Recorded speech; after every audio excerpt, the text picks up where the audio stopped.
I want to go to a special guest who I spoke to earlier today. Dhananjay Deshmukh is Santosh Deshmukh's brother. He joined me from Bid.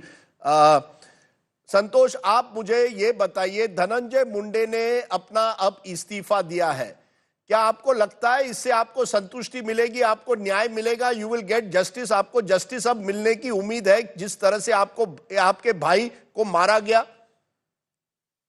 अभी जो पिछले 2.5 महीने से ये जो चल रहा था, उस टाइम जो नुकसान हुआ है हमारे फैमिली का, हमारे रिलेटिव का, गांव का, तो इनका जिम्मेदार कौन है? ये मेरा क्वेश्चन है कि इसके बारे में कौन जिम्मेदारी लेगा? मुख्यमंत्री साहब लेंगे या कौन लेगा? ये मुझे आंसर चाहिए। और मैं आपको बताना चाहूंगा कि उस टाइम जो तकलीफ हो गई ये न्याय की भूमिका में, तो उसका जो नुकसान हुआ है उसकी जिम्मेदारी लेना सरकार का है।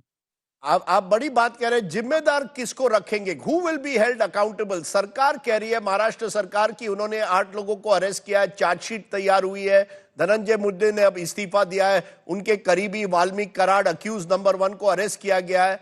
क्या आपको लगता है कि न्याय हो रहा है या अभी भी आपको डाउट है कि न्याय नहीं हो रहा है? आर यू स्टिल, आपको अभी भी डर है कि न्याय नहीं हो पाएगा क्योंकि इतना पॉलिटिकल प्रेशर है इस केस में?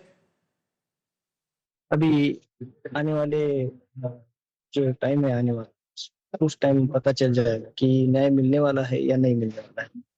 अभी तो रिजाइन हो गया है, जो पॉलिटिकल लीडर का जो काम होना था हमारे जिले में, तो वही प्रॉपर नहीं हुआ है, क्योंकि ये जो दरिंदे लोग हैं, उन्होंने जो गलत काम किए हैं, उनका समर्थन देने वाले लोग बहुत ज्यादा है, और उनको सही या गलत ये बताने वाले लोग कम है। तो उनका जो ये गुनहगारी का, जो क्राइम का जो सिलसिला है, वो बहुत बड़ी तादाद से चल रहा था, और उसका जो नुकसान है हमारे फैमिली को भुगतना पड़ रहा है।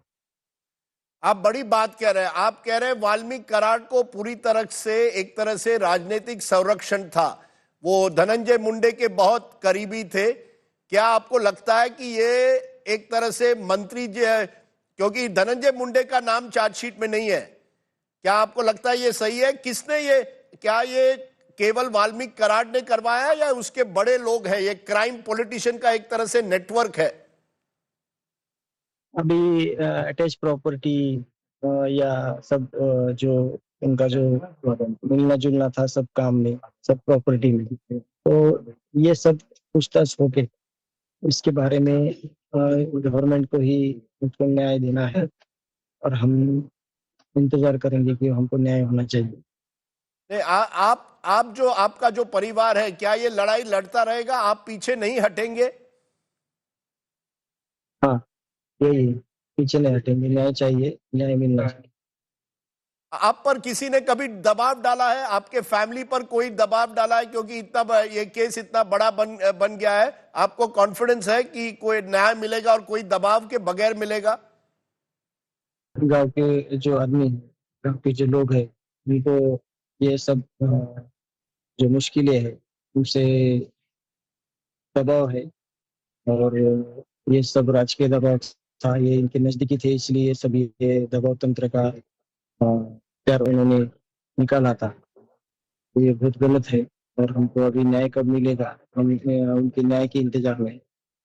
एक आखिरी सवाल, देवेंद्र फडणवीस के शब्द पर आपका विश्वास है? मुख्यमंत्री ने कहा है वो किसी को बख्शेंगे नहीं, आपको उनके आश्वासन पर भरोसा है? हम आशावादी है कि हमको न्याय मिलना चाहिए और न्याय मिलेगा। Okay, that was the brother, Dhananjay Deshmukh, of the person who died tragically. I spoke to him earlier in Bid.